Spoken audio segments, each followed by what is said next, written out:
like to do a Sparking video drills right and now on execution. sparking. Have you ever noticed in the movies, or a lot of times untrained people, when they go to punch, they'll reel their hand back and then throw that punch. Well, a trained fighter will know that when they reach the hand back to throw a punch, that they're already set to block and counter. Someone that's not trained and doesn't know that they're telegraphing, they can't realize why they can't get their punch in. But with a few simple drills, you can start to use sparking, where you punch without telegraphing or letting the other person know through a visual cue what you're about to do.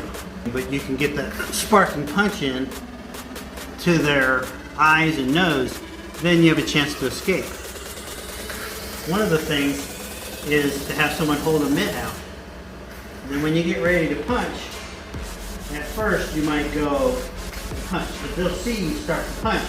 They'll move the mitt out of the way. Tell them to move it as quick as they can.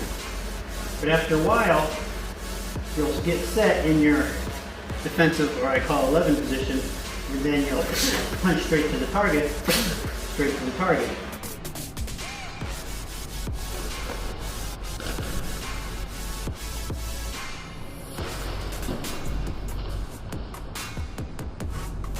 Without telegraphing.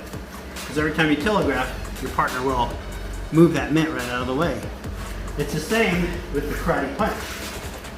You'll have a defender with their hands up, ready to block your punch. What you'll do is when you go here and you start to do that, they'll block because you start to pick it up slow.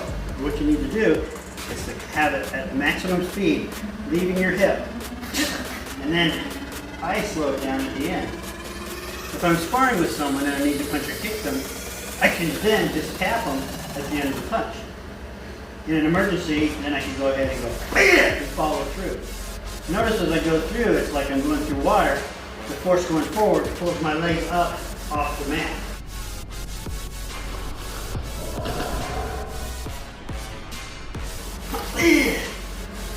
And usually, after you do this, you can get the punch all the way in before they can see it to do, 8 inches of travel to block. Same thing with kicks. People do the same thing. They get ready to kick, they start moving it up, and they try to move fast at the end. You pick it up. What you want to do is act like a bee stung your foot, pick it up fast, and then lash it out, slow it down at the end.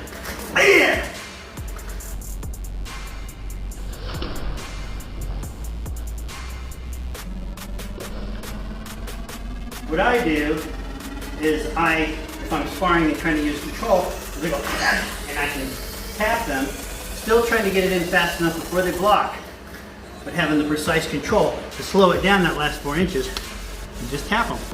Then you know you have real control. If you would need to actually hit someone hard, all you do is add the extra right at the end. So that's sparking. Same thing with side kicks. Instead of going first, you know what you're going to do. You're going to pick that foot up. This is a side stamping kick. Extend it out, turning this foot simultaneously.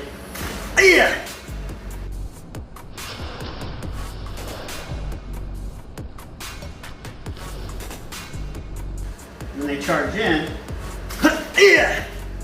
And still at the end, I'm slowing down a bit, pulling it straight back in. At my age, if I would have locked it out every kick, my knees would have been ruined by now.